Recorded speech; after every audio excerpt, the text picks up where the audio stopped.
well as Nevis, as well as Southern University, and collaborating together to learn these different techniques and innovations. So we look forward to doing more and can't wait to get this started. Hello, I'm Dr. Jana Snowden from the Southern University Agricultural Research and Extension Center. I serve as Executive Director of the Southern Institute for Medicinal Plants.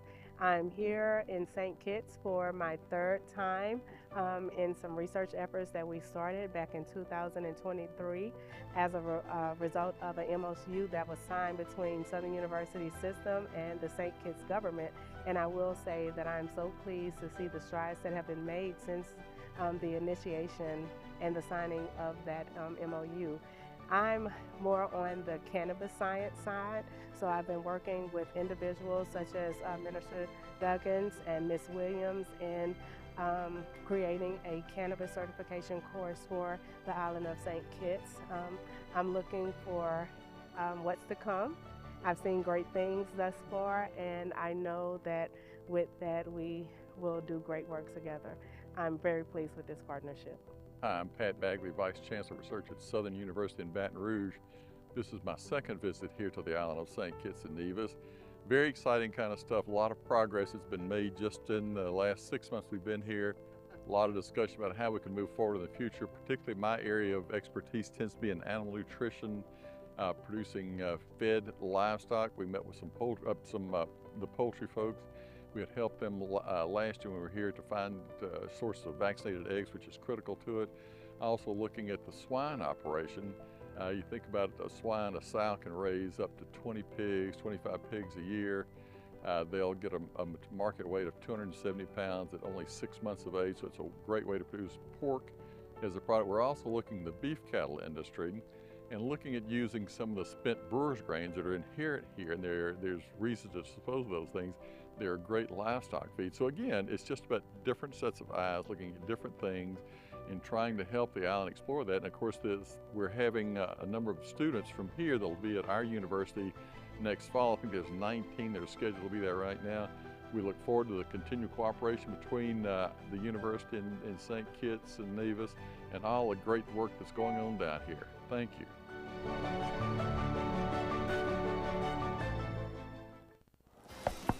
Hey, you sitting there flipping through the channels watching the same old stuff? Come on, man. I know you got videos just sitting down on your hard drive. Well, you don't just shut them off. Whether it's a short film, music video, or even a blue. Hey, it's not that kind of channel. Create TV wants all your PG content. So stop lollygagging and share your content with Create TV.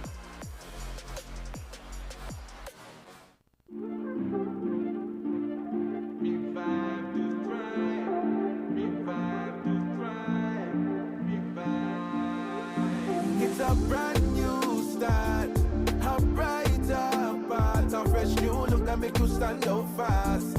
We're the ones who will take you higher. Small business dreams will fuel your fire. MSME for you, for me, transforming potential into prosperity.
Hands in the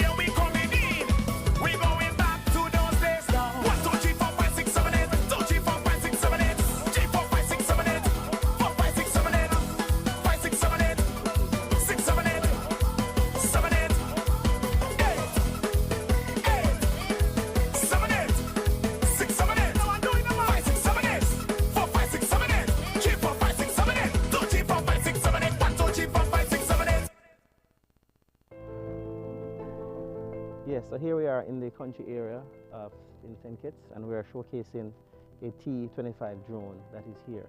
This is showing us that we have cutting-edge technology here in St. Kitts and Nevis. And this drone is here to do spraying of farms. As you can see here, we have a number of peppers here, and in the background we're looking at some banana trees. The drone can be used to actually spray. What is one of the big advantages of having a drone like this? It means that the farmer doesn't have to have someone on the field doing any spraying in a manual way.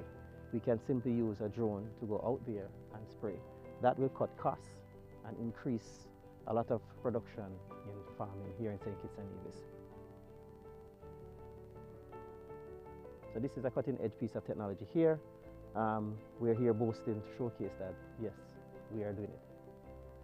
How you doing? I'm Clorth Wilson. I'm the Director of Technology for the Southern University Agricultural Research and Extension Center in Baton Rouge, Louisiana.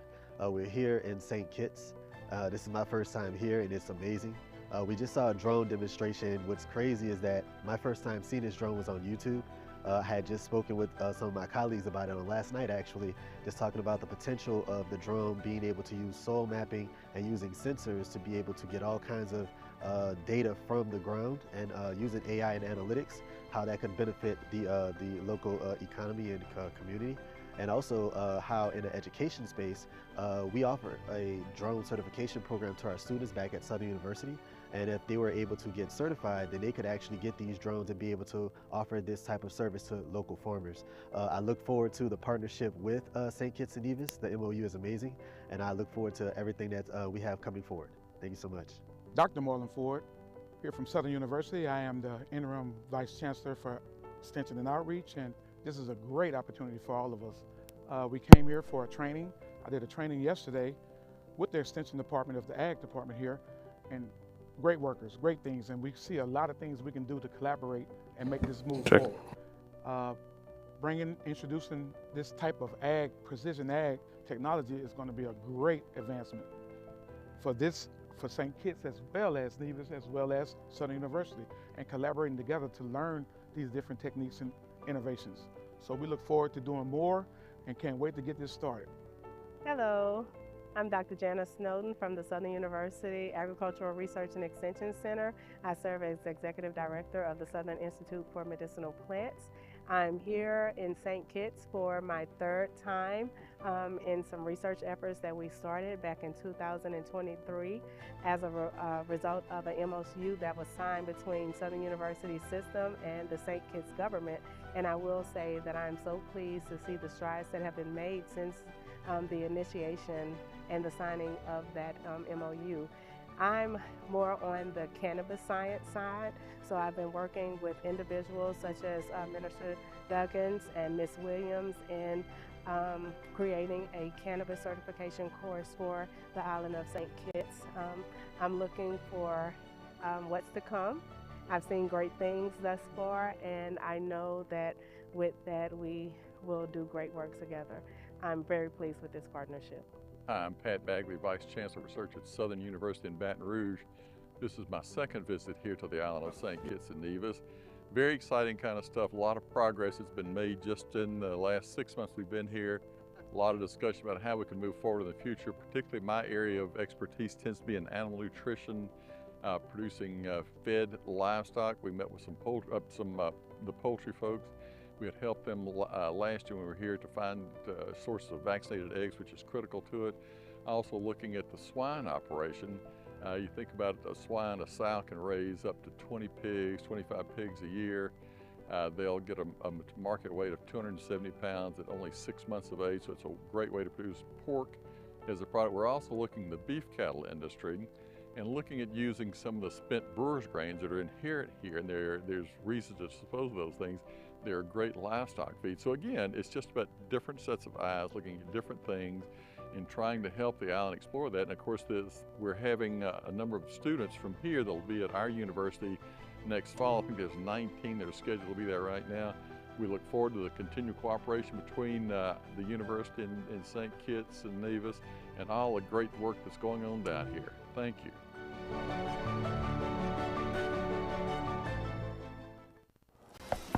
Hey, you sitting there flipping through the channels watching the same old stuff? Come on, man.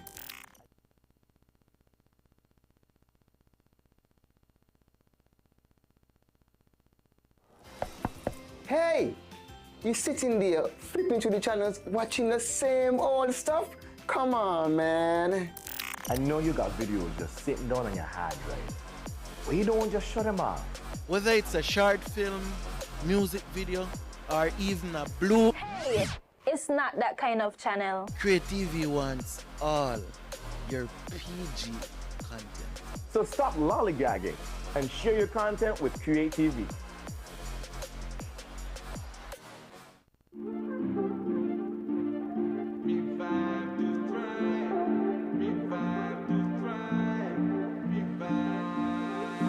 It's a brand new start, a brighter path, a fresh new look that make you stand out fast. We're the ones who will take you higher. Small business dreams will fuel your fire. MSME for you, for me, transforming potential into prosperity.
Yes, so here we are in the country area in St. Kitts, and we are showcasing a T-25 drone that is here. This is showing us that we have cutting-edge technology here in St. Kitts and Nevis. And this drone is here to do spraying of farms. As you can see here, we have a number of peppers here, and in the background, we're looking at some banana trees. Now, the drone can be used to actually spray. What is one of the big advantages of having a drone like this? It means that the farmer doesn't have to have someone on the field doing any spraying in a manual way. We can simply use a drone to go out there and spray. That will cut costs and increase a lot of production in farming here in St. Kitts and Nevis. So this is a cutting-edge piece of technology here. We're here boasting to showcase that, yes, we are doing it. How you doing? I'm Clorth Wilson. I'm the Director of Technology for the Southern University Agricultural Research and Extension Center in Baton Rouge, Louisiana. We're here in St. Kitts. This is my first time here and it's amazing. We just saw a drone demonstration. What's crazy is that my first time seeing this drone was on YouTube. I had just spoken with some of my colleagues about it on last night actually, just talking about the potential of the drone being able to use soil mapping and using sensors to be able to get all kinds of data from the ground and using AI and analytics, how that could benefit the local economy and community. And also how in the education space, we offer a drone certification program to our students back at Southern University.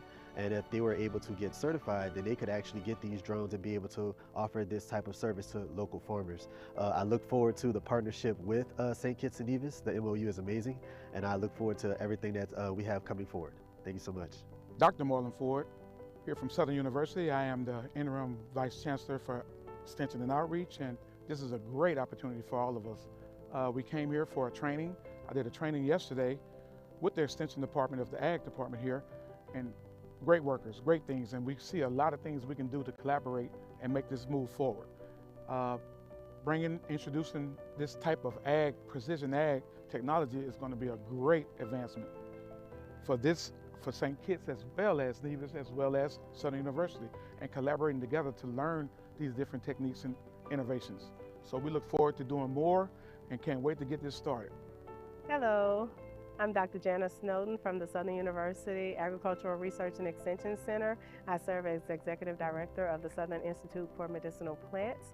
I'm here in St. Kitts for my third time in some research efforts that we started back in 2023 as a result of an MOU that was signed between Southern University System and the St. Kitts government. And I will say that I'm so pleased to see the strides that have been made since the initiation and the signing of that MOU. I'm more on the cannabis science side, so I've been working with individuals such as Minister Duggins and Ms. Williams in creating a cannabis certification course for the island of St. Kitts. I'm looking for what's to come. I've seen great things thus far, and I know that with that we will do great work together. I'm very pleased with this partnership. Hi, I'm Pat Bagley, Vice Chancellor of Research at Southern University in Baton Rouge. This is my second visit here to the island of St. Kitts and Nevis. Very exciting kind of stuff. A lot of progress has been made just in the last 6 months we've been here. A lot of discussion about how we can move forward in the future. Particularly my area of expertise tends to be in animal nutrition, producing fed livestock. We met with the poultry folks. We had helped them last year when we were here to find sources of vaccinated eggs, which is critical to it. Also looking at the swine operation. You think about a sow can raise up to 20 pigs, 25 pigs a year. They'll get a market weight of 270 pounds at only 6 months of age, so it's a great way to produce pork as a product. We're also looking at the beef cattle industry and looking at using some of the spent brewer's grains that are inherent here, and there's reasons to dispose of those things.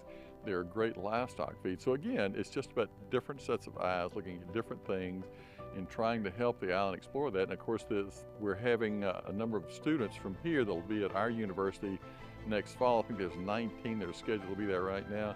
We look forward to the continued cooperation between the university in St. Kitts and Nevis and all the great work that's going on down here. Thank you.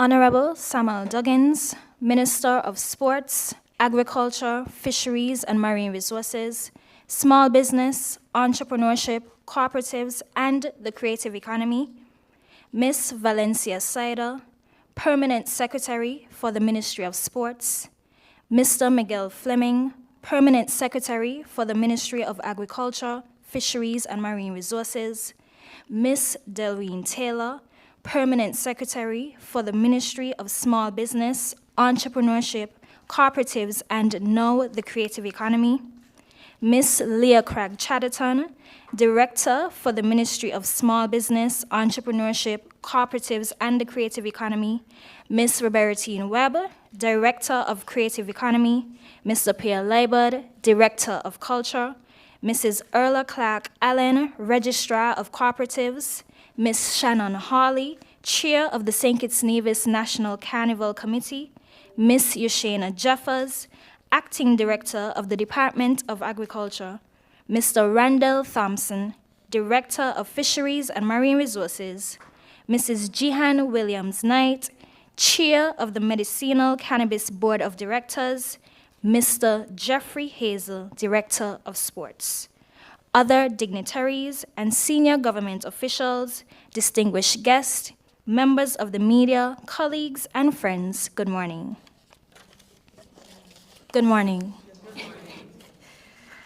As we begin the Minister's first quarter press conference with his permanent secretaries and directors, please stand for the playing of the national anthem.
Please remain standing as I invite Pastor Hepburn to open us in prayer.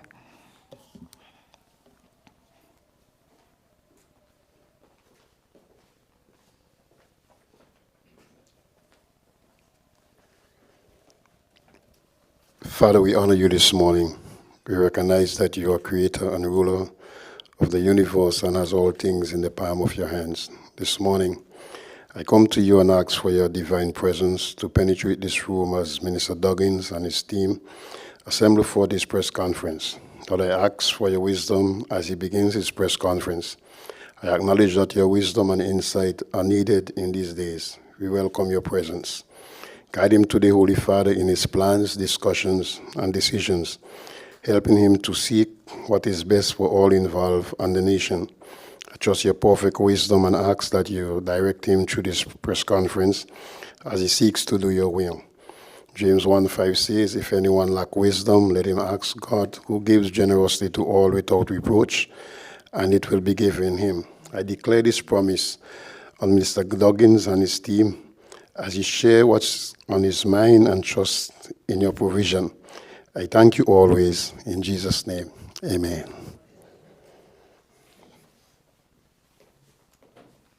Thank you. Be seated.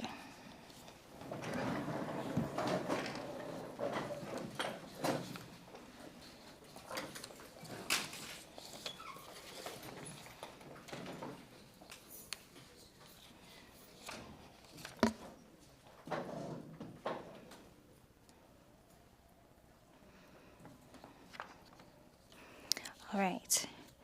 I am Azaria Vanterpool, and I have the honor of serving as the chairperson for this morning's proceedings.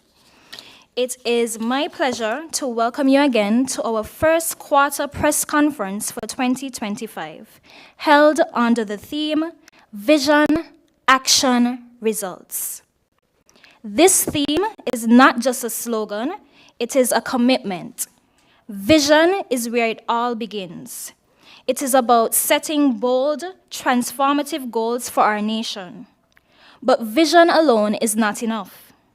It must be backed by strategic action and decisive actions, the kind of leadership that moves beyond words and into meaningful progress.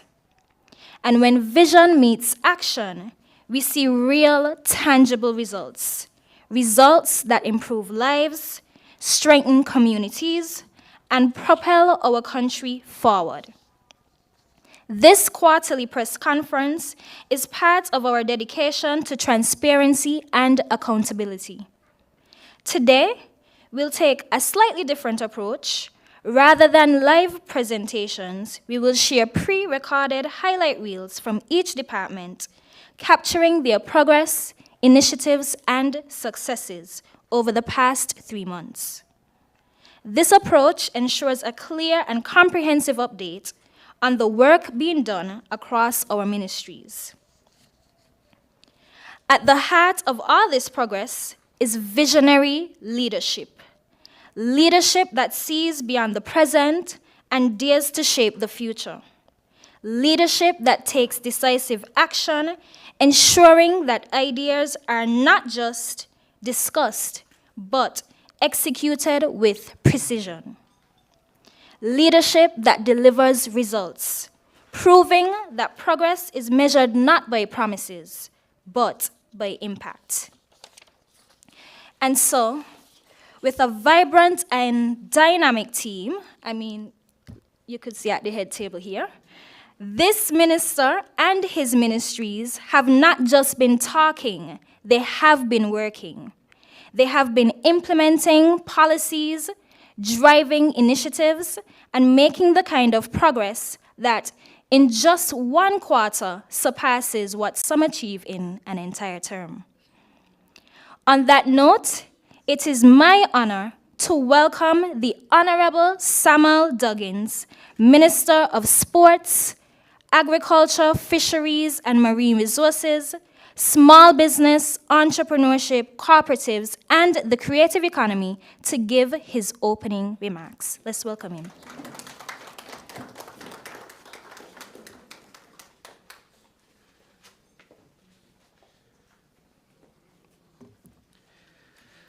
Let's talk more action. Thank you, Madam Chair, and allow me to say how honored I am to be standing here before you. But first of all, I want to bid each and every one of you here pleasant morning. Good morning. And I said good morning not only to the members here at the head table who have been helping to power progress, nor the media alone that are in the room to get answers to public concerns or to get updated on the progress that we are making. But I also say good morning to those listening via the media from around our nation and further afield. And I know that there are persons listening even as far as Nigeria as we stand here today. But today, I come before you at the dawn of a new quarter, having reviewed our first few months of the year and looking at the work that we are doing. And I'm humbled and proud to share the undeniable truth that progress is not just possible, it is in fact happening. Real, measurable, transformative progress. This is what is unfolding before our eyes here in St. Kitts and Nevis. This, what you are seeing here, is a story of vision, action, and results. Over the past few months, which represents the first quarter of 2025, we have powered forward with clear purpose, guided by strategic vision and a deep commitment to our people. The path has not always been smooth. We have faced challenges, globally, regionally, and locally. But through deliberate and focused action, we have begun to write a new chapter, a chapter of national development. And let us be clear, the sectors we celebrate today, agriculture, entrepreneurship, culture, the creative economy, fisheries, sports, and small business and cooperatives, were once overlooked areas of our nation, underfunded areas, and dismissed by former administration. What they neglected, we are now rebuilding, brick by brick, seed by seed, dream by dream. Today, we are here to share just what we have done in just the first few months of this year. In agriculture, we are not just farming the land, we are cultivating a future. With the signing of a historic memorandum of understanding, one with the Green Economic Zone of Nigeria, we are transforming trade itself. The upcoming AgroHub Warehouse and Logistics Center will position our federation as a leader in agricultural exports across the Caribbean, making St. Kitts and Nevis, as I have said from my first go, the food mecca of the Eastern Caribbean.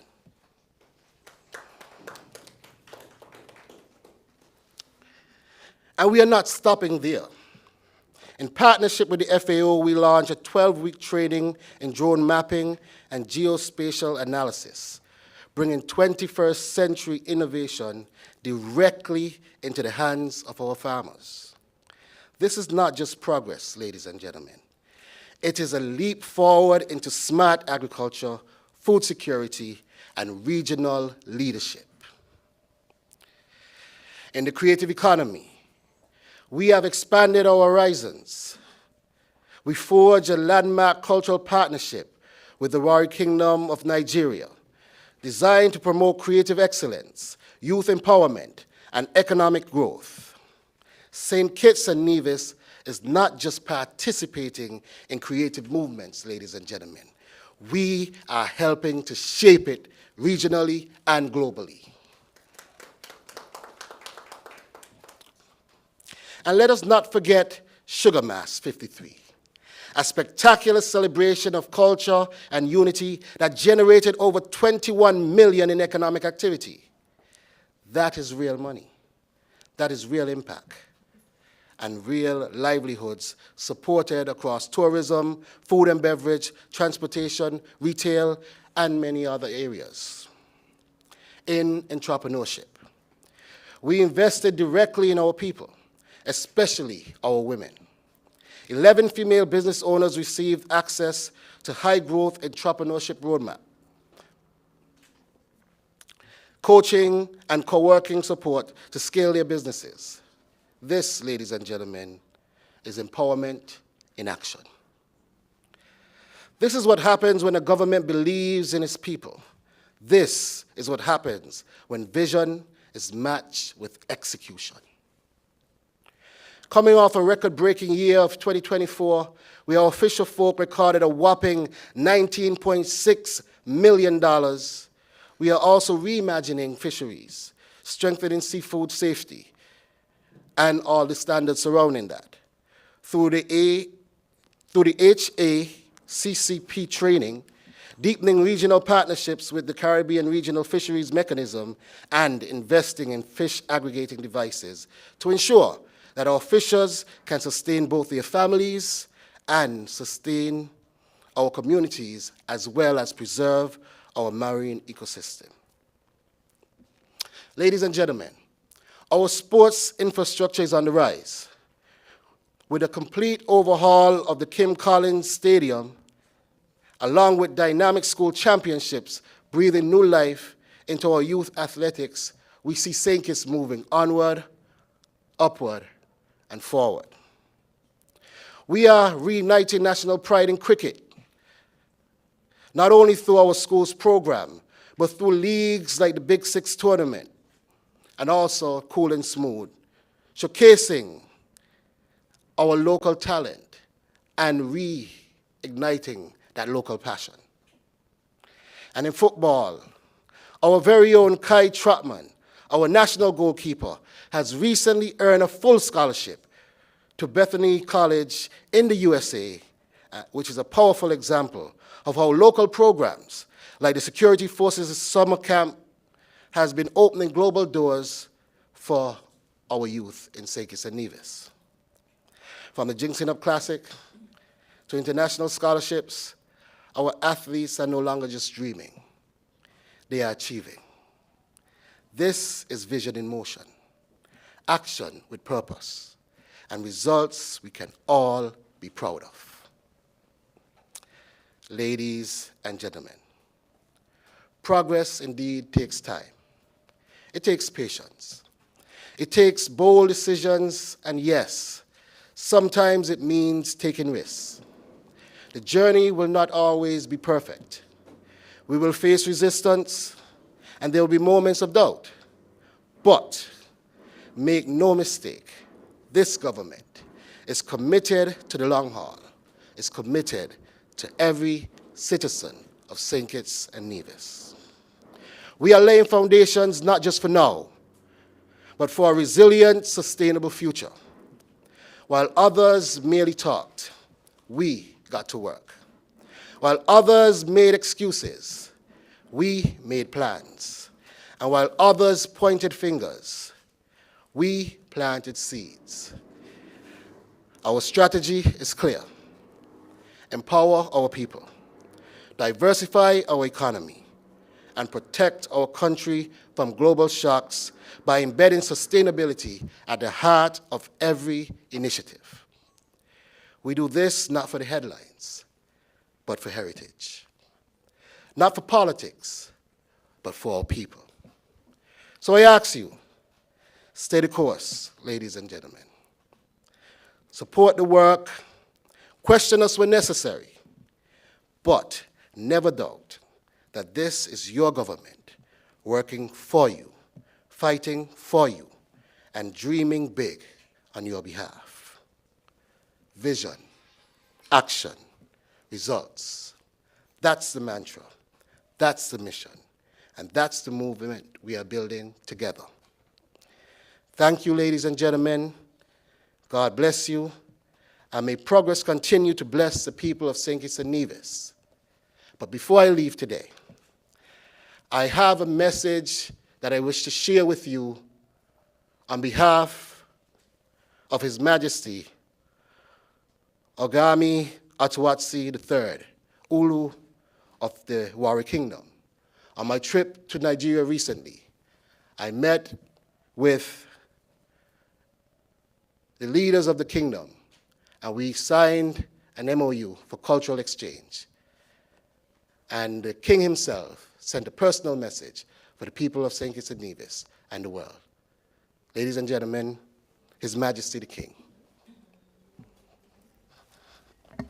Your Excellencies, brothers and sisters across the Atlantic. Today, we mark more than a moment. We mark momentum. The signing of this Memorandum of Understanding between the government of St. Kitts and Nevis and the Wari Kingdom is not merely diplomatic, it is symbolic. It is the reawakening of ancient ties that never died, only slept. It is the echo of the ancestors finally finding language in the present. It is history meeting design. As the Orua Wari, I do not take this lightly. We're not here only to exchange pleasantries. We're here to build a bridge, a living, breathing bridge between Africa and the Caribbean. A bridge not built with cement, but with culture, with trust, shared vision. The creative economy, though wielding soft power, is not a soft idea. It is a hard driver of future prosperity. Our young people are not waiting for handouts. They are inventing futures. They are composing symphonies, filming revolutions, designing new codes of dignity. And it is our time to own the brilliance we create. This partnership is an invitation to collaborate, to co-create, and to catalyze. Wari is ready. Africa is awake. And in this awakening, we see not just trade, but trust. Not just exports, but expression. I am very expectant of the possibilities the agreement between Wari and St. Kitts holds, and I look forward to the unfolding of shared vision in the days to come. This is the beginning of something deeper than a document. Let it be the first note in a symphony that stretches from the Gulf of Guinea to the Caribbean Sea. Together, let us elevate Africa and those of African descent, and by doing so, redeem the dignity and recalibrating the mindset of the Black race. Thank you.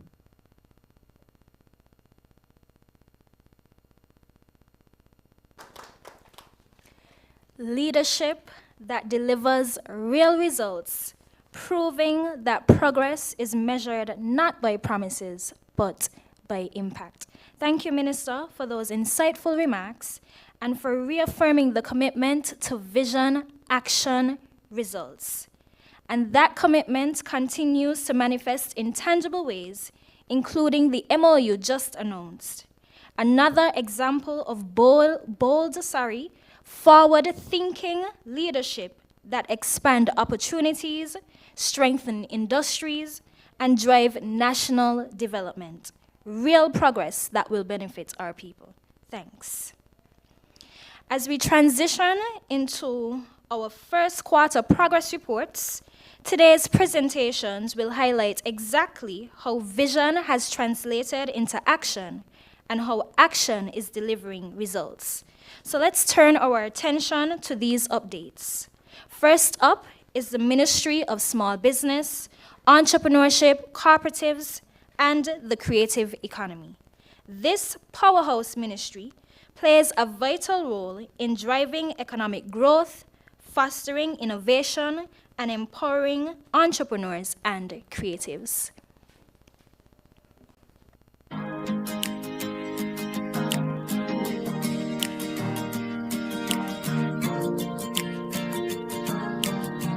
What does it really take to build a thriving creative industry? More opportunities? Bigger platforms? Stronger connections? How about all of the above? Here's how we're shaping the future of the creative economy. Providing platforms for creatives is essential for fostering artistic growth and industry recognition. Recently, we supported 2 major events that highlighted local talent and encouraged artistic collaboration. Red Wine Digital Live in Concert wasn't just an unforgettable evening of music.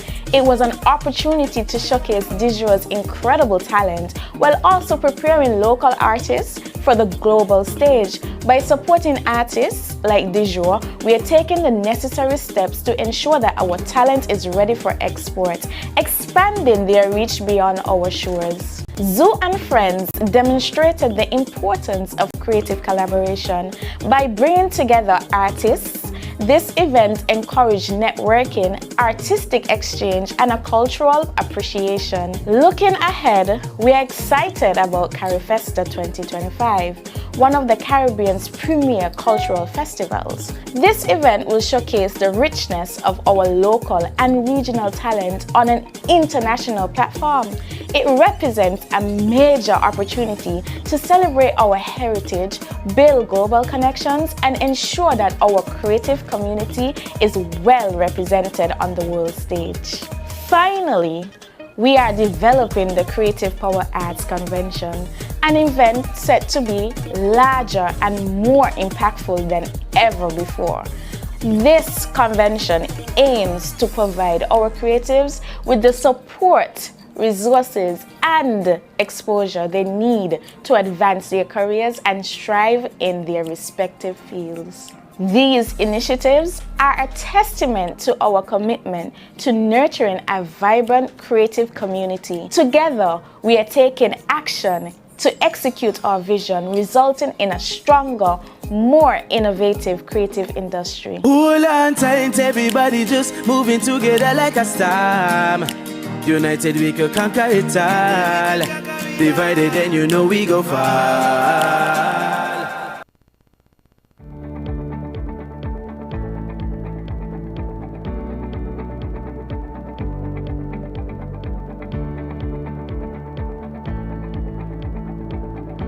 In September 2022, the Honourable Minister Samal Duggins gave a difficult but achievable mandate to the National Carnival Committee. His vision was to grow St. Kitts and Nevis Carnival from a mainly local event to a force to be reckoned with. This vision has now become a reality through action and delivered results. In 2024, we staged one of the most successful and the largest carnivals in the 53-year history of this national event. Based on a recently concluded economic impact assessment, Sugar Mass 53 contributed over $21 million to the local economy. It attracted thousands of regional and international visitors, and we saw a significant increase in participation of residents across all events. We saw the largest crowds at our Junior Calypso competition, the largest juve with over 6,000 participants, over 3,000 mass revelers, and the highest number of mass-scale successful private events. We also saw the highest arrivals at the RLB International Airport, and between 30 to 40% of active carnival attendees were visitors. Sugar Mass 53 had a significant and lasting impact on specific sectors such as hospitality, transportation, food and beverage, retail, banking, and public administration. The St. Kitts Nevis National Carnival Committee, under the direction and leadership of Minister Duggins, has already commenced the planning and marketing for Sugar Mass 54. We have opened registration for various national carnival events, such as the prestigious Miss St. Kitts Nevis Queen Pageant, where we have increased the cash prize to $25,000. We have opened our slogan competition to the general public to participate, commenced meetings with various key stakeholders, and will be releasing our event calendar to the press and the general public in early June 2025, 6 months prior to the official start of Sugar Mass.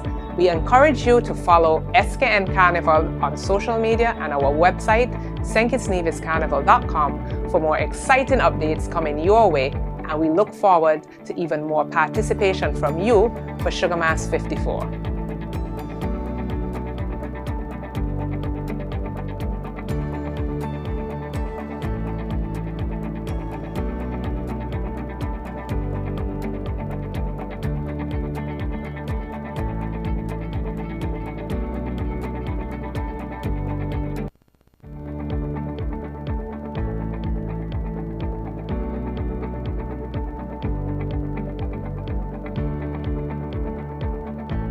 At Cultural Heritage, we began our year with a bang.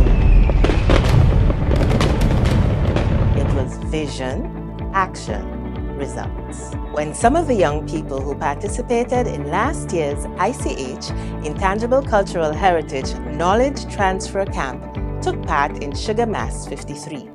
We had young mummies, makajumbis, clowns, and string band instrument players. It was spectacular.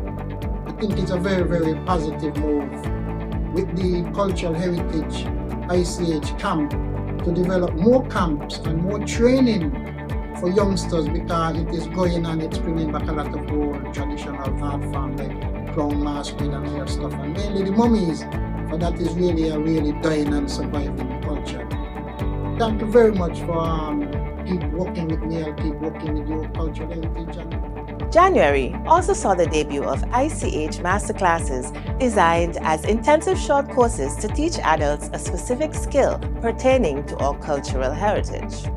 From January 27th to 31st, 9 adults repaired a stonework wall during the stone masonry masterclass that was held at the Oasis Bar and Grill at Wingfield Manor, Old Road, under the tutelage of stone masonry master Roosevelt Devon. Participants were later treated to a certificate presentation ceremony on February 27th. Scan our barcode and send us your suggestions on what our future intensive adult courses can be about. Final edits are being made to the draft ICH policy. Following a year of consultations with traditional knowledge bearers and other key stakeholders, the ICH policy will soon be presented to Cabinet for its approval before being adopted.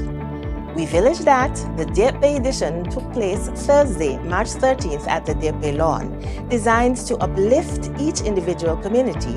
We village that showcases that specific village's history and the individuals who have contributed to its development. At Deep Bay, awards were presented to Rilis Vasquez for education, Glenda Caro Cooper for entrepreneurship in food service, and Horace Babs Bratcher for entrepreneurship in bus driving. Keith Thomas was awarded for community spirit, while Serenity Webster was awarded for dancing and knitting, and Amasaiah Maccabee for drumming. And at Cultural Heritage, you're going to have to wait until our next progress report. We are culturally yours in Cultural Heritage.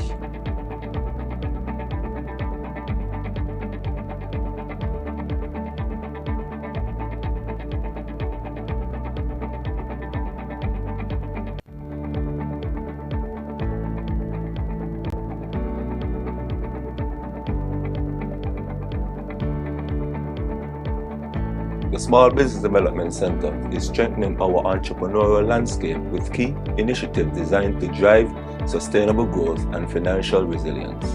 In February, SBDC teamed up with the UN Country Office to introduce several entrepreneurs to the UN Global Compact.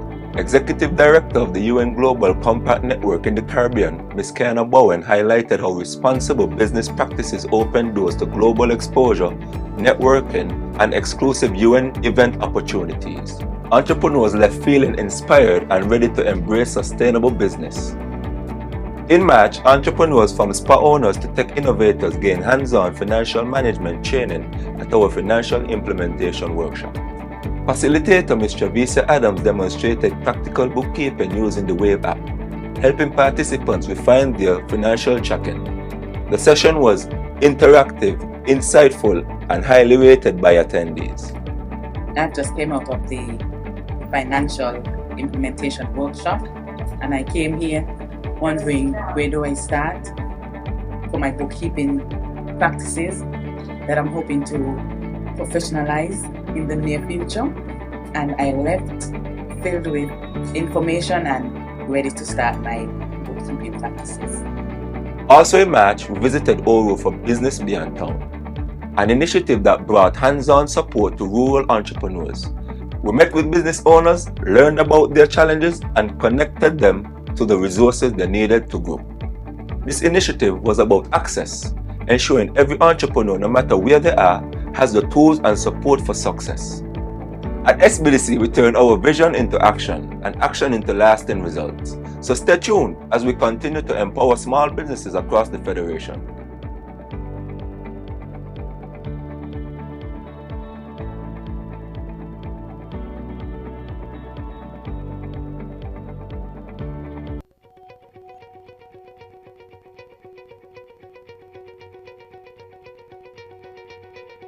Progress isn't just about plans. It's about bold steps, strategic action, and real results. And that's exactly what the Department of Entrepreneurship delivered in Q1 of 2025. One of our biggest moves, partnering with local creatives and regional platforms like Pavilion Plus and Vibes out of Trinidad to develop original content for our TV channel. This isn't just production. It's about creating opportunities and amplifying entrepreneurial voices across the region. Another game changer, the premiere of Revive to Thrive MSME Makeovers. More than just a show, this initiative provided growing businesses with expert consultants, hands-on coaching, and direct funding for real transformative makeovers. Revive to Thrive, transforming potential into prosperity. Thank you so much. 25 and beyond, small business, entrepreneurship, creativity, 5-star Pino, you know. And because success thrives on support, we proudly sponsored 11 female entrepreneurs to join the High Growth Entrepreneurship Roadmap Coaching and Co-working Program led by Dr. Tamu Brown, founder of Innovative Education and Training and Coaching by Tamu. The concept of the Her Coaching and Co-working Program is based on my High Growth Entrepreneur Roadmap. So this is an alternative business model, but after years of working in the entrepreneurship ecosystem, I found that the traditional business model approach does not speak to growth orientation, and particularly for female entrepreneurs. Vision, action, results. Our entrepreneurs are making it happen, and we're here to push them even further. The journey continues.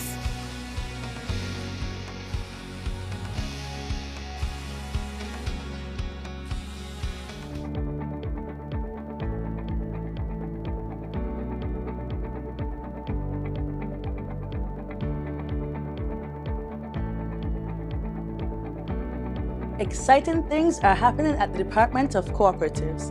We continue with the main focuses of building capacity, strengthening connections, and empowering the next generation of cooperative leaders. We kicked off the year with Meet the PS, a forum where cooperatives shared successes, expressed challenges, and discussed solutions. The result? Formation of a brand new technical committee to boost collaboration and growth. And guess what? We're going digital. We've launched a Facebook page with Instagram and TikTok soon to follow. Get ready to delve into the world of cooperatives. Registration of a new cooperative society is on the way, and we're guiding them through the final stages.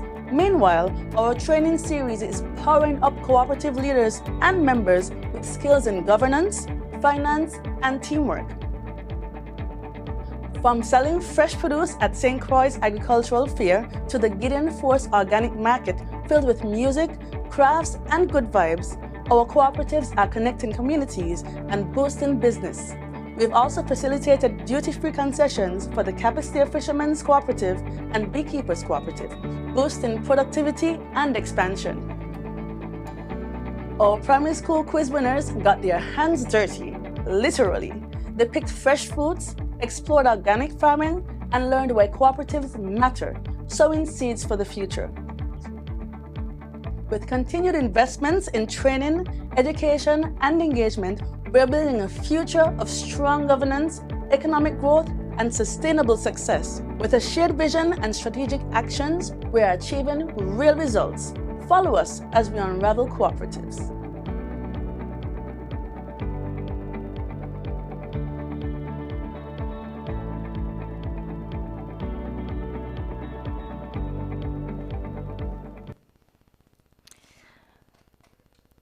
The ministry has been working.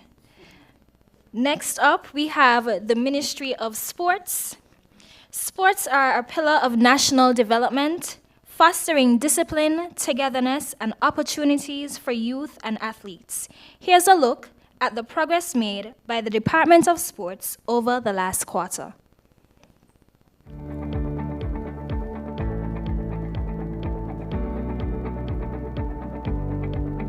Educate, develop, win.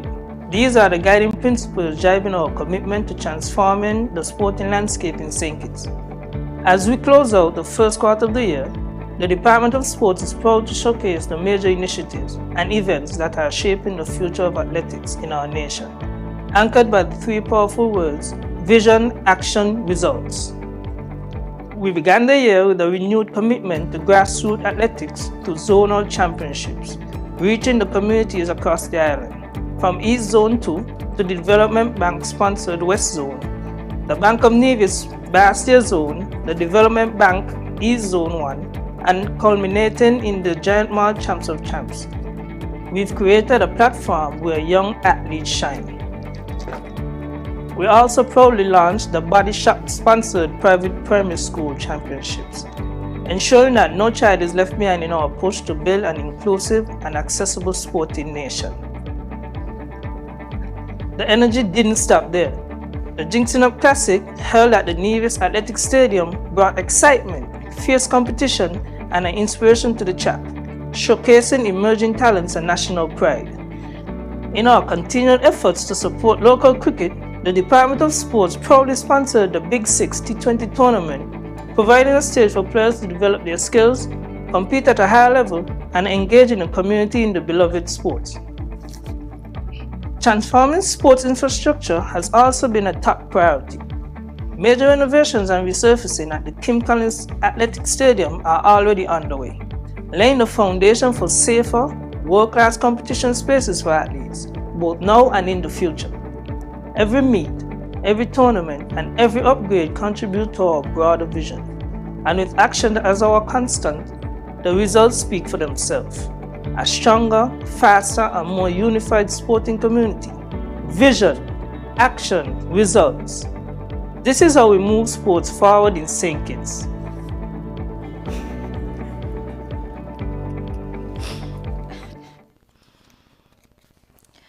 And last but by no means least, the Ministry of Agriculture, Fisheries, and Marine Resources.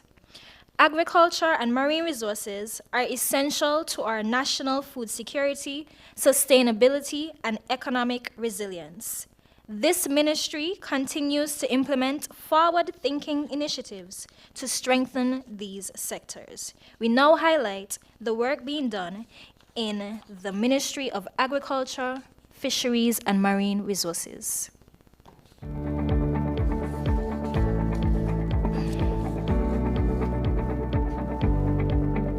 Agriculture in St. Kitts is thriving, with bold steps being taken to enhance the sector and empower food producers. Let's take a look at the latest developments. Minister of Agriculture Honorable Samal Duggins kicked off the year with a series of farm visits across the island, reinforcing the government's commitment to working alongside farmers, understanding their challenges, and shaping policies to achieve food security. To boost local meat production, several farmers received boer goats from the Department of Agriculture. This initiative not only supports farmers by improving livestock quality, but also enhances the nation's food sustainability. Farmers shared their excitement and the positive impact this assistance will have on their livelihoods. First, when I heard about the boer breed, they tell me it is a heavy meat thing. I said, I had to tell me how I would like to get some of that, But these I got recently, I am going to make sure they are well taken care of. Thanks to the Agriculture Department for picking us to get the boer breed. Exciting news for spice lovers. The McClinney, Tabasco field agent, visited St. Kitts to evaluate the progress of the Tabasco Pepper Project. Impressed by the operations and the government's push to diversify agriculture, he highlighted the bright future for Tabasco pepper farming on the island. It looks like you'll have really good soil here. Looks like you'll have drip tape capabilities, which goes a long way with Tabasco. Overall, I mean, the peppers are looking healthy for the size of y'all's plants. I think y'all are getting a good yield. Collaboration is key to growth. St. Kitts recently welcomed a delegation from Southern University, reinforcing the government's commitment to forward strategic partnerships aimed at advancing agricultural education and training. Guided tours of local farms offered first-hand insights into the island's agricultural practices, opening doors to new opportunities for skill development and innovation. In some research efforts that we started back in the MOU that was signed between Southern University system and the St. Kitts government, and I will say that I'm so pleased to see the strides that have been made since the initiation and the signing of that MOU. I'm looking for what's to come. I've seen great things thus far, and I know that with that we will do great work together. I'm very pleased with this partnership. And speaking of innovation, the Department of Agriculture in St. Kitts, in partnership with the Food and Agriculture Organization of the United Nations, FAO, is taking agriculture to new heights. Under the Regional E-Agriculture Project, an intensive 12-week training program is currently underway, focusing on drone mapping and geospatial analysis tools. This initiative is set to empower our farmers and agricultural professionals with cutting-edge digital solutions to enhance productivity and sustainability. With technology at the forefront, we are transforming the agriculture sector in St. Kitts and Nevis. Now, speaking of transformative, Minister of Agriculture, the Honorable Samal Duggins, signed a Memorandum of Understanding (MOU) with the Green Economic Zone, or GEZ, Special Management Company based in Abuja, Nigeria, on Friday, March 28th. The MOU sets the foundation for the establishment of a state-of-the-art agro-hub, warehouse, and logistics center in St. Kitts.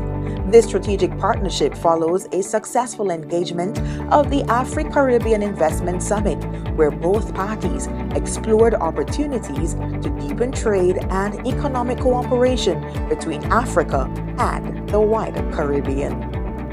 Now, it's only been the first quarter of the year, but St. Kitts is cultivating a sustainable future of agricultural resilience and success through these remarkable initiatives that reflect a powerful theme: vision, action, results.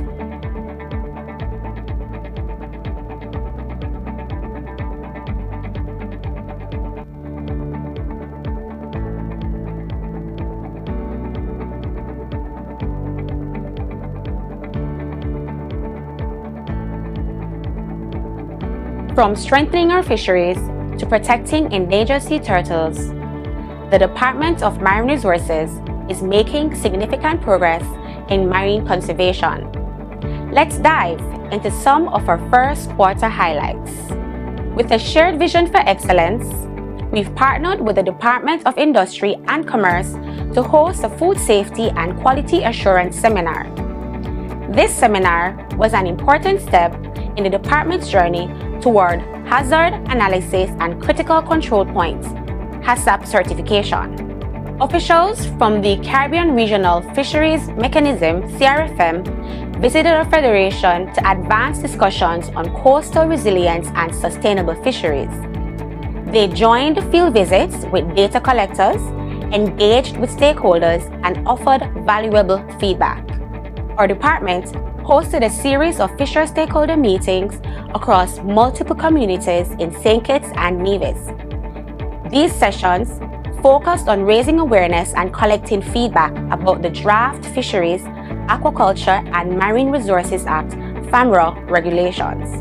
Our extension unit deployed 2 additional fish aggregating devices, habitats, enhancing sustainable fishing and supporting marine conservation. This initiative boosts local catches while reducing pressure on fragile ecosystems like coral reefs and sea grass beds. In our ongoing efforts to protect sea turtles and their habitats, several members of our staff participated in the wider Caribbean Sea Turtle Conservation Network's WIDECAST annual general meeting workshops.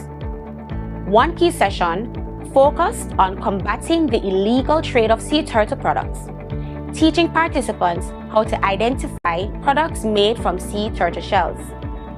As we continue our work, these efforts are just the beginning. With vision, action, and results, we are driving meaningful change. Stay tuned for more updates as we keep pushing forward.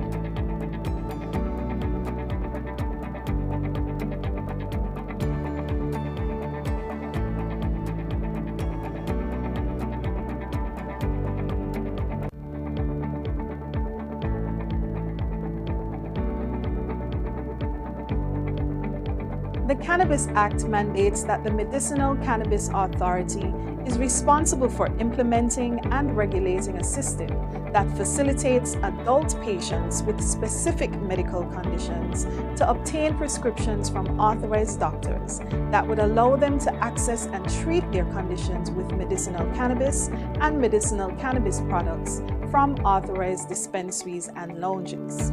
It is one thing to have a law on paper, but since July 2024, the Board of Directors has been working assiduously to bring the legislation to life.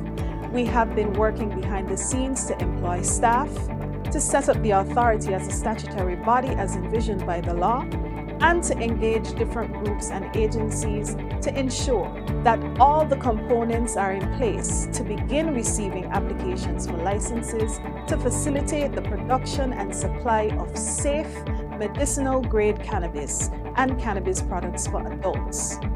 So as we move forward and closer to that goal, in April, look out for the launch of the Medicinal Cannabis Authority on Princess Street on April 25th, and several media and public engagements to raise awareness on the licensing application process and requirements for medicinal cannabis.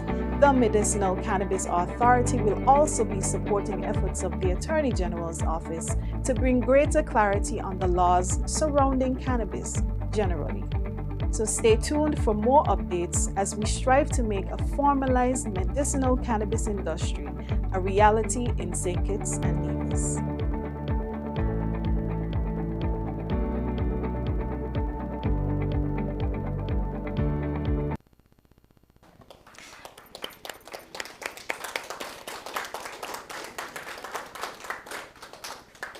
Now, I want to adopt a very popular slang with a slight adjustment.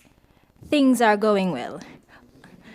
Things are going well under the leadership of the Honorable Samal Duggins. Now, I know that was a lot to digest, and so I'll give you just a brief moment to digest the information as we move into your favorite part, the question and answer segment. For this segment, all questions will be directed to the minister, who will then delegate accordingly. When asking your questions, please state your name and the name of the media house you represent. You can ask 2 questions at a time to allow for smooth flow of the proceedings and to give the minister and his team adequate time to respond. We will alternate between the media houses in-house and those attending virtually. I now open the floor for questions.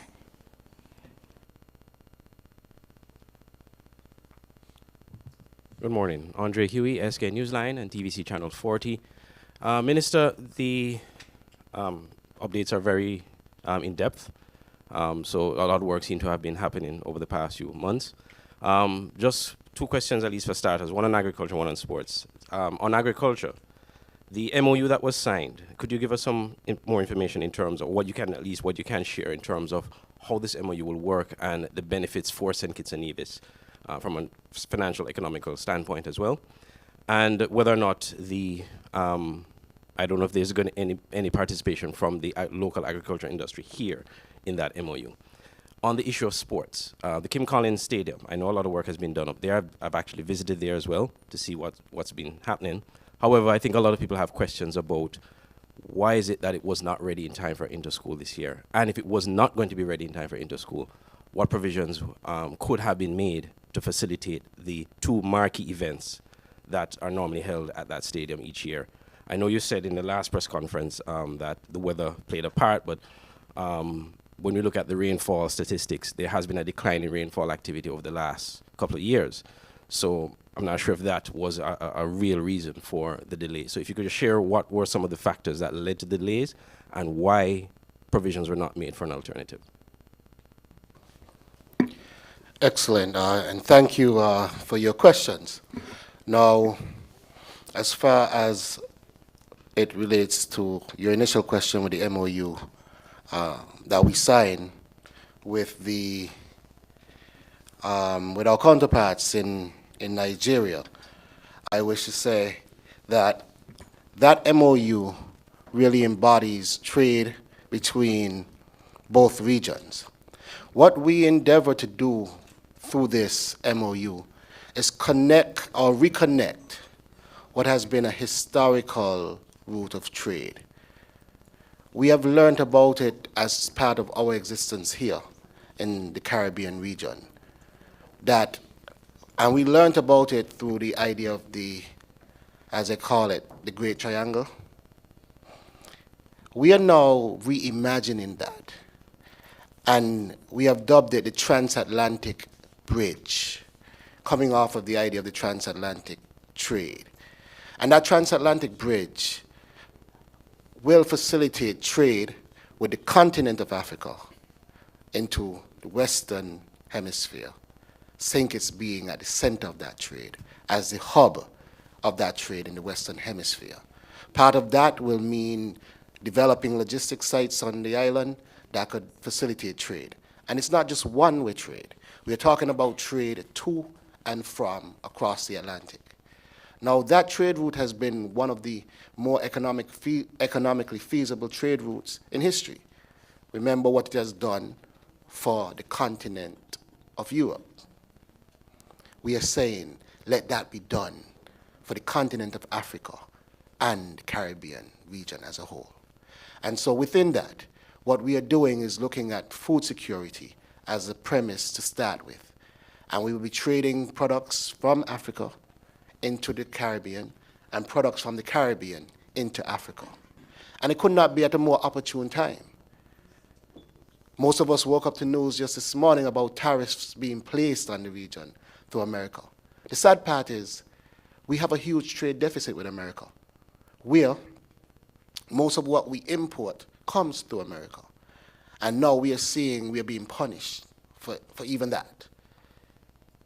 This is the right time for One Africa. This is the right time to reconnect with who we are and where we are from.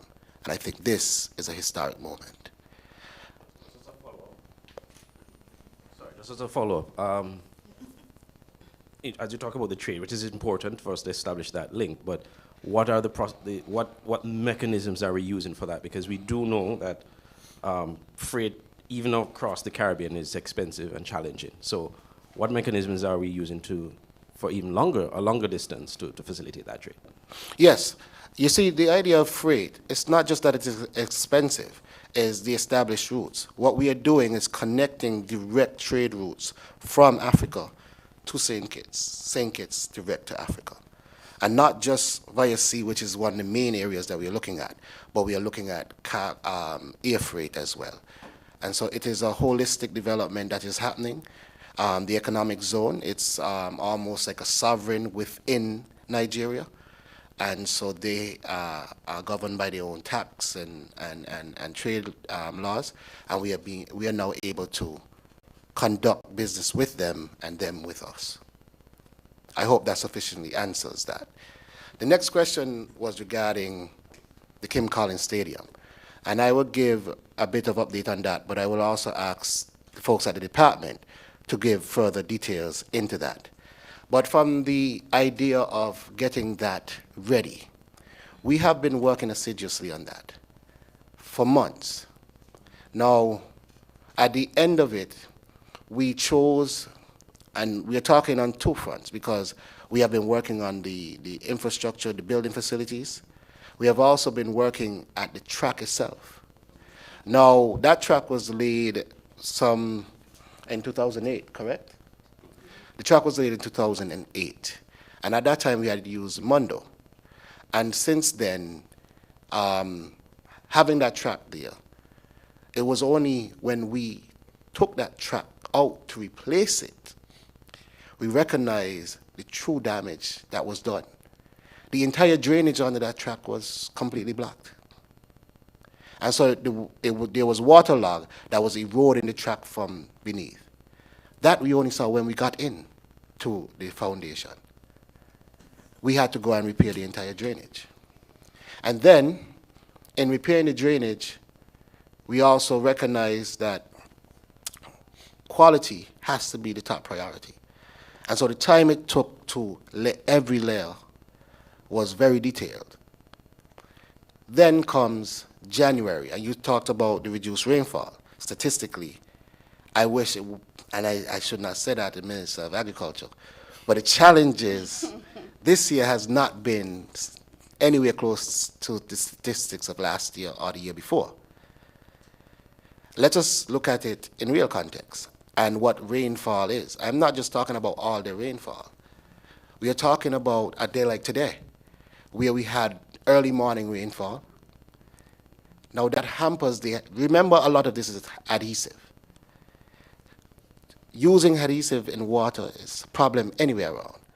And so when rain falls on that, it hampers them almost for a whole day, even at this layer.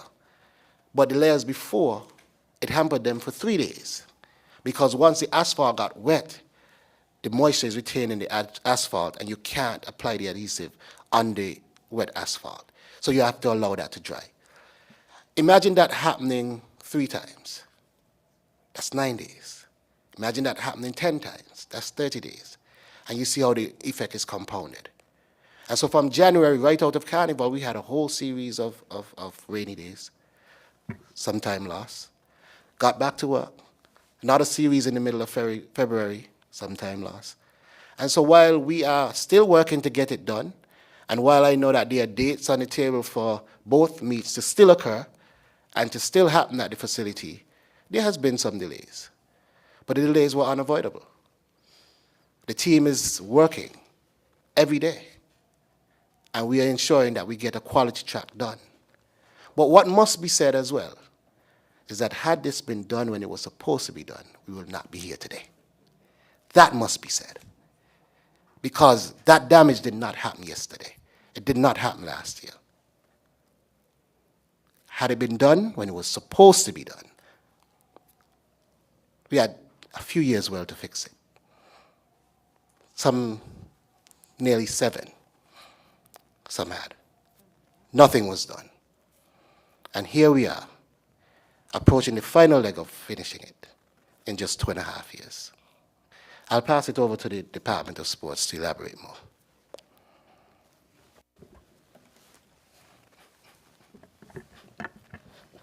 Good morning. The Minister would have given a very comprehensive explanation, but I don't want it to seem like we're making excuses, because we are not. Apart from the weather being a factor, there were other factors. For example, certain materials that are a requirement for the perfect lane of the track were not available locally. So we had to source overseas, and that was some challenge. So that created a little setback. The minister talked about the drainage, but he did not talk about the sub-base that was totally unusable. Remember, the sub-base that was there for a Mondo track. Now, this track is of a different technology, so it will need a different type of sub-base. We had a few change orders because, as the minister would have alluded to, although over the years some minor upgrades would have been done, to me a lot of them were like patches. So when we, for example, I'm going to give you a good example. on the pavilion itself, if you realize, it's a whole new roofing. When we took down the old, the rusted, the rotted, the old roof, all the wires just fell down. We did not know that, like, the wires, there was no, what the technical would be? Like, conduits. Like, yeah, I mean, an electrician may know. There was none. So we had to get all of that fixed before. Lots of situations that we did not expect there, because we had a time frame. We thought that by the end of the year everything would have been finished, because on the surface it looked like you only needed to put on some paint here, take out some chairs there and put them in. But then when you took them out, for example, the chairs, we have new chair. We took out the old chairs, between, what do you call it there? Between the seats was like this space. It was like, so when rain came, the whole downstairs would have been flooded. So that now we had to correct all of that. As the minister said, our aim is to have a facility that is of standard, a facility that next year we don't have to come back and do this. Regrettably, the delay has caused some inconveniences, but I want us to look at the bigger picture and not focus on what the inconveniences are. The Department of Sports, we are in constant dialogue with the SKN Athletics and the schools. You talk about alternative arrangements, but in talking with the schools and the Athletic Association, they all want to have their meets at the stadium. And that is going to happen. As the minister said, the contractors, we at the ministry, we at the department, everybody understands the urgency, so everybody is trying to work as fast as they can. But what we are not going to allow, and we are not going to compromise, is the integrity of the work and the quality of the work, just to say, let's finish up the track because we want to have the meet. That is not our focus. It's to make sure that everything is done to precision, and the track, the special technology that is involved in laying the type of track that we invested in, that our investment does not fall flat. I don't know if that would have answered your question. Thank you, PS. I trust that sufficiently answered your questions. And I can't speak for the SKN Athletics, nor the Ministry of Education. The dates for the scholastic meets, they are set between the Ministry of Education and the SKN Athletics. So I would not want to sit here and expound on anything that should be directed to the Ministry of Education, not to the SKN Athletics. I just want to take this down to here to congratulate the SKN Athletics. Last night I saw the release of the 22-member Carifta team, and I want to congratulate all the athletes and wish them all of the best. So for clarity, just for clarity, so the alternative then would have been rested on where SKN Athletics would have wanted to host the events, not on the sports department. Okay. All right. Good morning to all. Ken Fuentes from ZIZ News. I know you haven't heard of a venue yet for St. Kitts Music Festival. Any updates on that? Oh yes, that's not something that falls within the remit of my ministry. This St. Kitts Music Festival falls within the remit of tourism, and I believe they will be more suited to address those concerns. But I know we are having a wonderful St. Kitts Music Festival this year, and we look forward to it. But those questions should be directed to the Ministry of Tourism, because I don't have, yes. Thank you.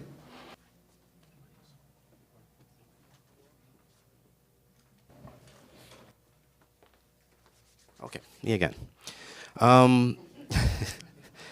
As it relates, I'll go back to the facility. Obviously, the government has spent a lot of money to get Kim Collins Stadium, to the level it should be. What are the plans to ensure that the government at least break even on its return of investment. We've seen a lot of investment in sporting facilities, but then when it comes to ensuring that, apart from just the amateur sports, are there plans to sort of monetize the venue in terms of attracting international events, especially considering that you're laying an international standard track at that venue? On agriculture, quickly, the Tabasco arrangement. How many farmers are involved in that, local farmers? Because we're hearing some farmers saying that they have no idea what's taking place there. The ministry is not interfacing with them. Is there a process in how you choose the farmers that are going to be involved in that project, and how many of them are going to be involved? And is there a plan to sort of inform the stakeholders, the local stakeholders in agriculture, about that particular project and how it will benefit them? Yes, again, thank you for your questions. Starting off with the initial question, and that was regarding this monetizing sporting facilities. Yes. If you've recognized over the last few years, and I'm going to go outside of athletics just for a second to draw the bigger picture. In cricket, we've had cricket tournaments and leagues here almost every month for the last few years. The whole objective there has been sports tourism and monetizing our venues. In football, we've seen a number of international games hosted here, regional and international games hosted here. Again, the objective, monetizing our venues. Similarly, we've seen volleyball host a number of regional and international tournaments here over the last few years. Again, sports tourism at the forefront. And last year, we saw the same with netball. The issue we've had is that when we don't have a facility that meets standard, when we meet facilities like basketball and track and field in the conditions that we met them, it is our duty and our job to get them into condition so that we can align them with the other facilities to ensure that we can meet the same agenda of sports tourism and monetizing those facilities. So the answer is yes, that is the plan. And that is why we are working so hard to get these facilities up to standard so they could join the ranks of the other sporting endeavors with the same initiative. So thank you on that question. And your second question regarding Tabasco. Now, our deal with Tabasco, and let me start on Tabasco's end. We have to remember that the Tabasco brand has a very stringent trademark copyright framework. Even the very peppers that are used to produce Tabasco peppers are classified peppers under their own copyright framework. And so our responsibility is to be very careful with how those peppers are distributed. So the short answer is yes, there will be some communication with how farmers participate, but it has to be within the framework of protecting ourselves from breaching the Tabasco trademark framework. What I could tell you is that so far we are moving along quite well, and we are clearing some lands because they would be grown under a certain controlled circumstance, again, for protection. And things are, right now the lands are being cleared, and we do hope to be planting the first 100 acres of peppers this year, 2025.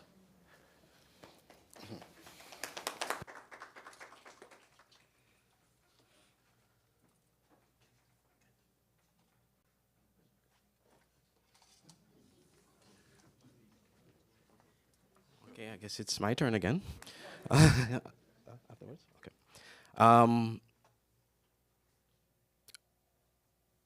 Sporting facilities, again, not just Kim Collins. I know you have an agenda to repair and renovate a number of the venues, but in terms of a timetable, because you talk about cricket, a lot of cricket tournaments are being held at Warner Park. In fact, I think there's another one coming next month at Cool and Smooth, and some other regional tournaments. That's right, yes. So what plans are there to ensure that these venues are upgraded and kept up to par? The football stadium in particular, there are some real urgent needs at the football stadium. So in terms of a timetable, how soon can we expect to see some work happening at Warner Park? Also the basketball, talk about Basketball City, I know their season is in limbo because of the situation at Basketball City. So what plans are there to have these facilities in terms of a timetable, fixed and repaired and upgraded? And on to agriculture once again. The Prime Minister at his roundtable yesterday or the day before spoke about a farm that is going to be developed here under the government's management, plans to start a national farm. There are some farmers who feel that some of the resources that are expended into having this farm should actually be used to support current farmers that are active currently in the industry and need some additional support from the Ministry of Agriculture. What are your thoughts on this? And how successful do you anticipate that this farm is going to be, considering that in past administrations we've seen agricultural projects similar to this started and have since fizzled out, basically. So what's different about this project? Okay, so I'll start from your last question and then go back to the first. The farm that you're talking about, I think, was the same farm that I was talking about with Tabasco. So this is a farm that's going to be designed with a direct off-taker in mind. And that trade, I think, will facilitate that farm's success and productivity. No. No, it was that farm. And so I think that is what he was referring to when he was talking about the development of the farm. Because again, we have to protect that Tabasco trademark within the framework. And again, that would also secure that the productivity of that farm, because there's a direct off-taker. This is not us looking for a market. It's a supplying into the market that exists. Now, going back to the sport facilities again. And I don't want to, and the questions are being asked, and I feel like, but I must go back and be clear. When we got in as a minister, I recognized the enormous task before me. Let's take our national cricket stadium, Warner Park. Deplorable condition. The second cricket stadium that we could call the second tier national, which is Connery, no restrooms. We got to work. Today, Connery has restrooms. National Park, our national Warner Park Cricket Stadium has received some upgrades, and we continue to work at it. The netball stadium was in horrible condition.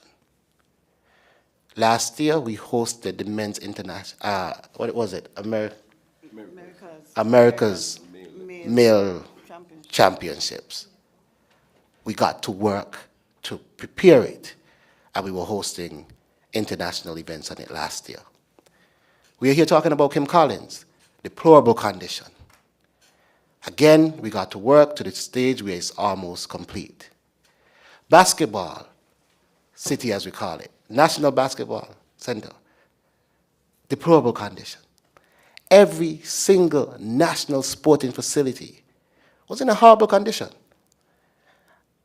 I have been in office now 2.5 years, and we are now working on basketball.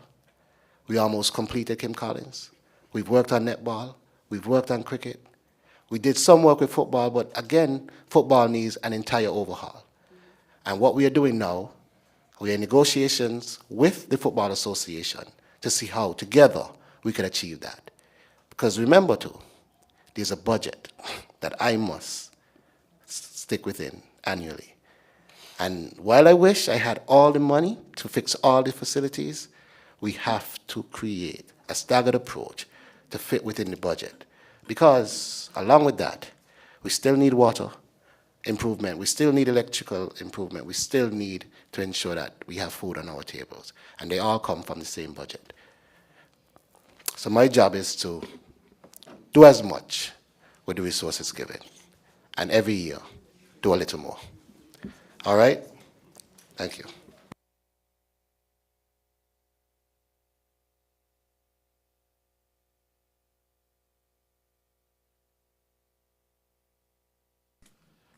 sorry, I asked this question.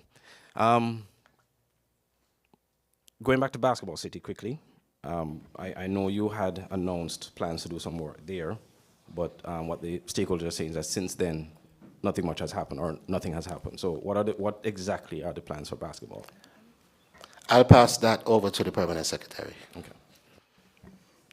That statement may be a bit inaccurate, that stakeholders.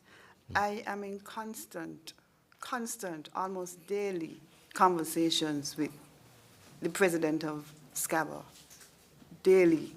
He's updated constantly on where we are at. Where we are at now, realize the court is taken up and the bleachers are taken up. I had a conversation just yesterday with Public Works to find out where we're at. As you know, those of you who are doing the construction, there's a process, you have to do assessment, you create a BOQ, you go to tendering, all of that. The first stage was assessing what exactly needs to be done. We are going to resurface the court, extend the court, change the bleachers, because if we realize they're wooden and they're rotted, so we're going to change the bleachers, do some work on the bathroom, do some work on the dressing rooms, and do some work on the roofing. Public Works informed us yesterday, the bill of quantities is completed. So the next step now is to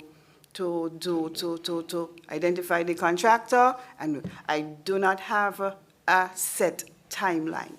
So if that is what you're asking, I cannot give you that, but just to let you know that the major work is going to begin shortly. As I said, SCABA is aware of this. I have consulted to say that the stakeholders are in limbo. That statement is not accurate. Okay. In terms of roofing, you mentioned roofing. Is it going to, because I know there have been a lot of talk about an indoor facility, but this is not necessarily the case. When I talk about the roofing, as it is present. Right, okay. Yeah, the minister has his overall overarching plan for Basketball City, but we have to do something in the interim. So I'm talking about interim repairs. So, Minister, in terms of the indoor facility, what are the plans where that, I know that's a long-term goal, but what are the plans where that is concerned? No, I agree that it's a longer-term goal than the immediate renovations, but we having discussions, and those discussions are getting close to seeing some type of tangible outcome. And until then, I would prefer not to speak too deeply on it, just to say that we've always wanted an indoor facility, and I am doing everything in my power to ensure that we get that. And I believe we will in the near future. Okay. I will come back to sports, but quickly. Oh, sorry. Yes. Good morning. Just to add to what the Minister and the Permanent Secretary would have indicated pertaining to basketball, the Basketball Association currently uses some facilities around the island, in particular Sandy Point, Hardcourt, Dorset, to play the Junior League basketball competition. And out of every bad situation becomes good. And it probably might be an initiative that they can consider in terms of using the other community facilities in the interim to host the senior basketball championships. But we don't want to have all of these community facilities and they're not being used on a regular basis. So this could be a very good initiative for them as well. Minister, excuse me, I have some questions. Sorry. I didn't mean to take over the mic. That's okay. Thanks. All right. Question: has a fee structure been finalized for nationals and residents seeking licenses in the cannabis industry? I want to thank you for that question, and I will divert that to the chair for the Cannabis Authority, who is here with us, Ms. Jeanne Williams. Thank you very much, Minister, and to the person who posed the question.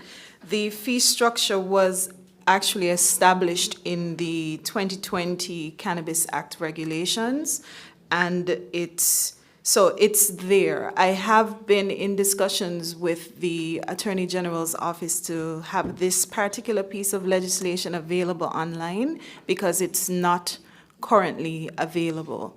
So the fee structure has always been a part of the legislation. All right, thank you. Another one. Many creatives who registered last year have yet to receive their cards. What is causing the delay? Again, thank you for that. And I would invite the Director for the Creative Economy to give an update on the creative catalog. Yes. Thank you for that question. So what I would say is that all the mechanisms are in place in terms of the processing, in terms of the technology required to produce those cards. However, given the new development where the Department of Creative Economy has now joined with the Ministry of Small Business, Entrepreneurship and Cooperatives, we are actively looking in terms of integrating a mutual card per se for entrepreneurs and creatives. So that is something we are actively doing. Pardon? And cooperatives. So that is something that we are actively putting together in terms of the framework and how it will work, but in terms of the technology and the processes, they were already in place. It's just more so of an execution plan that will be done in the near future.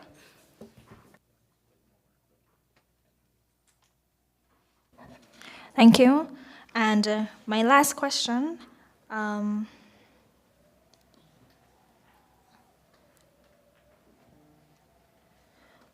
It's for the Ministry of Small Business. What efforts are being made to help local businesses expand into regional and international markets? I want to thank you for that question. And again, I wish to divert that to the ministry. PS is here, the director is here. Good morning. Thanks for that question. We are currently working, as you would have seen in the update video, we had some sessions with the UN Global Compact, and that is an initiative that is helping to identify strategies with the entrepreneurs and small business persons to get them ready to export those products in the regional market. Upcoming, we will be working closely with the Bureau of Standards. I think our next training session is slated for the 17th of this month, and it is in collaboration with the Bureau to identify and to work with the small businesses in terms of their standards and getting them export ready. We are also working with some international agencies for us to develop programs to help businesses from the idea straight to getting products into the regional markets. All right, thank you. And with that, we are going to wrap up the question and answer segment of the press conference, and I now invite the Minister to give his closing remarks. Thank you, Madam Chair, for an excellent job. I think we all could say that it was well hosted, can we? Yes. All right. And we should give her a round of applause for her efforts. Yes. But as I close, allow me to say this.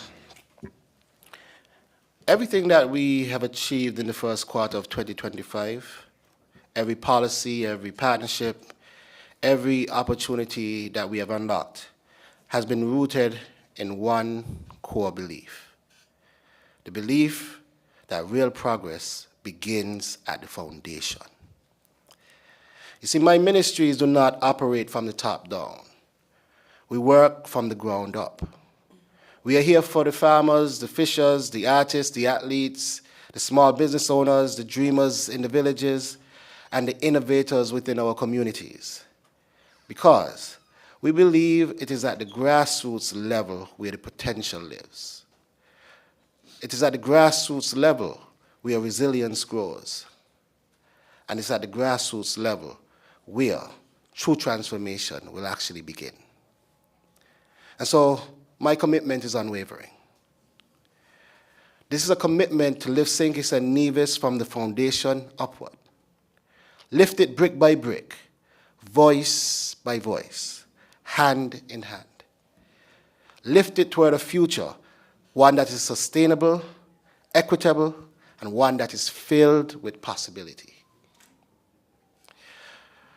I also want to take this time out now to reflect a little bit on my recent trip to Nigeria. And with that, I want to thank Aquarian Consult, which was a powerhouse team that hosted us for the Afro-Caribbean Summit. That summit saw St. Kitts and Nevis, the smallest nation in the Western Hemisphere, go into Nigeria, the nation with the largest economy and the largest population in Africa. And St. Kitts was able to bring out all the powerhouses in Nigeria. If we think about that for a minute, ideally, in the grand scheme of things, a nation as small as ours should be insignificant in a country as large as Nigeria. An Aquarian Consult, working along with the government of St. Kitts and Nevis, pulled off an extremely well-executed and powerful summit. And I must give them, I think we should all give them, a round of applause for their work. There's a lot of promise in the future.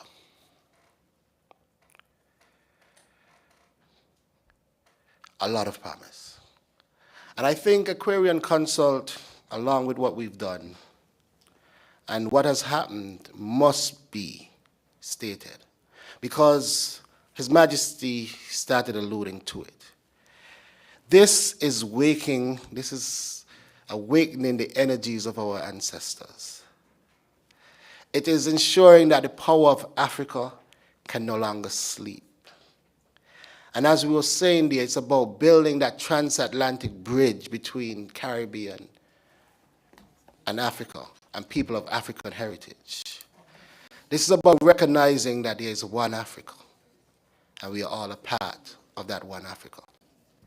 And I believe what we are laying today, these bricks, these seeds that we are planting, while I may not be able to sit under the shade of the tree that comes from it, I believe it will be a garden that my and your children and grandchildren will be happy that we have laid these seeds. And so thank you again to all in Nigeria. Thank you again to Aquarian Consult and everybody that worked to make this possible. But as I close, again I wish to say, progress will take time. It will take us working together, all of us. And it is only with your continued support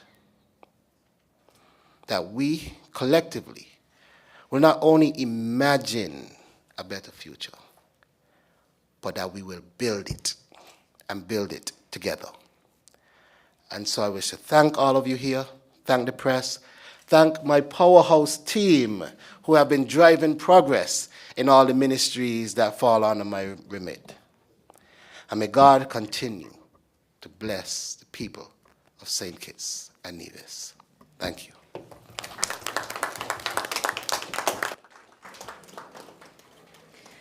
All right.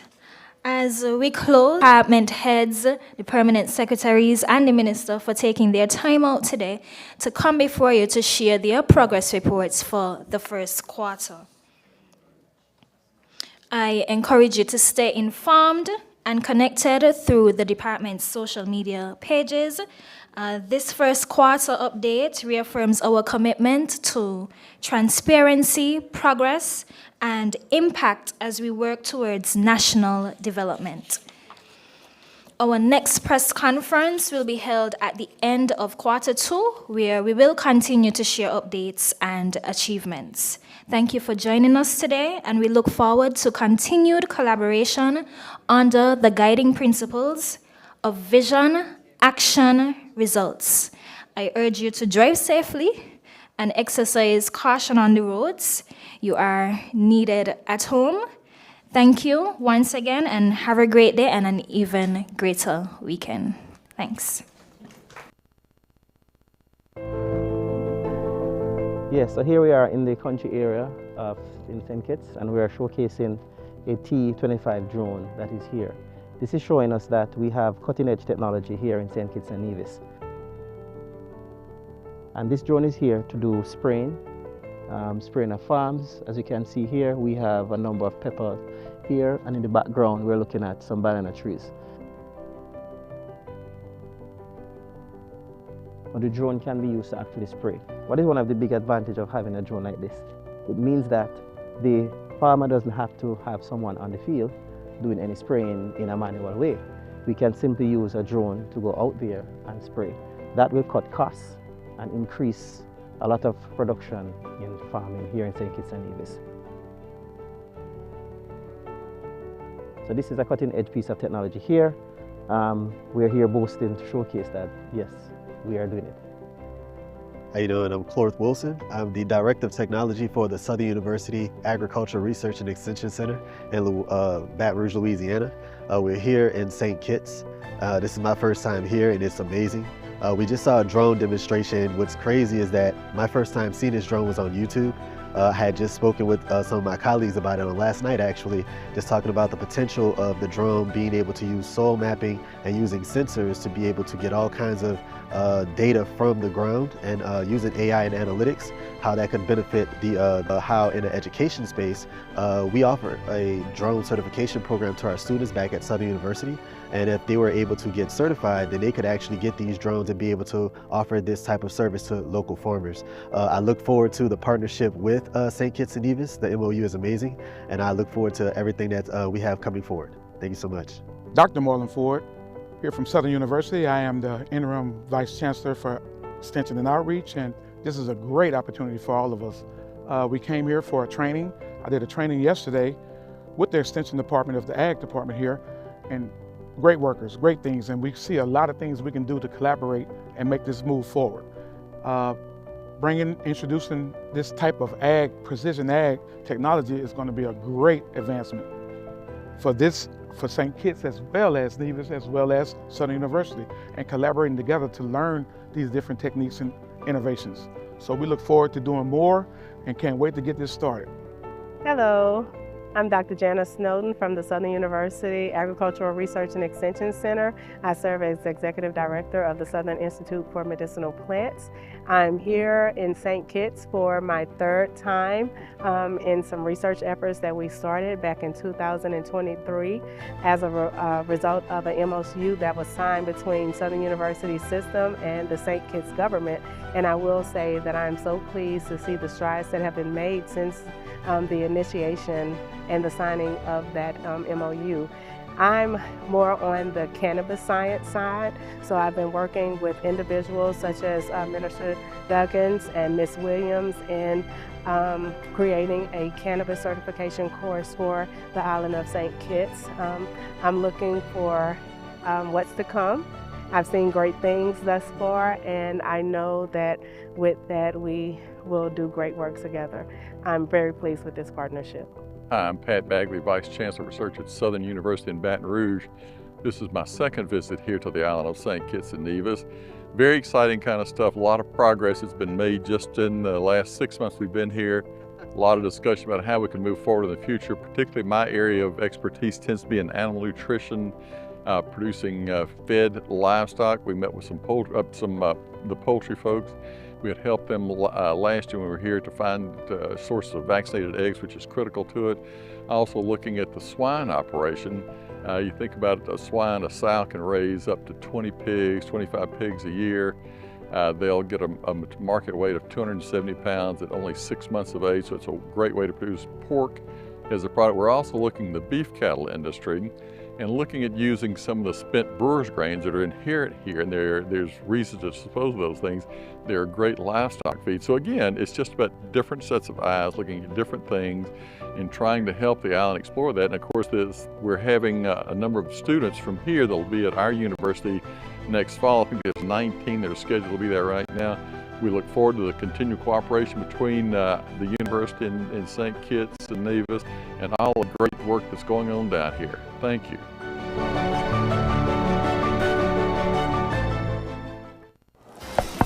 Hey, you sitting there flipping through the channels watching the same old stuff? Come on, man.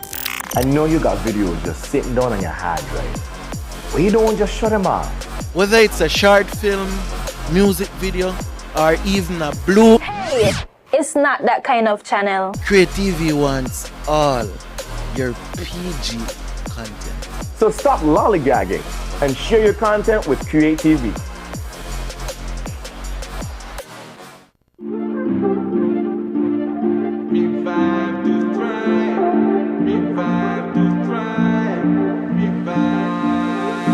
It's a brand new start, a brighter path, a fresh new look that make you stand out fast.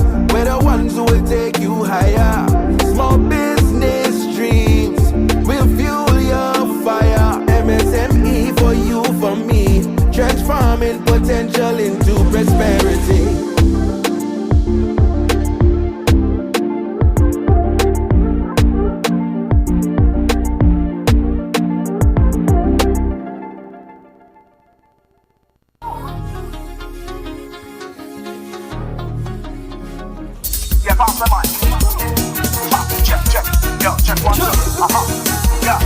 Hey, them all in our mask from the head. Mask from the head. How we kicking up, you know, it's mask from the head. Mask from the head. Mask from the head. How they kicking up, you know, it's mask from the head. Pick up the shit of tongue. If you gon' run the thing, just like any macaroni, jump up, let's stick to it. When it comes to sugar, mask, the plan that we really sting. How we got the place attack is better than a compromise. And they can't stop that. And you're stopping it now. It's the who love the city. Look, they can't stop.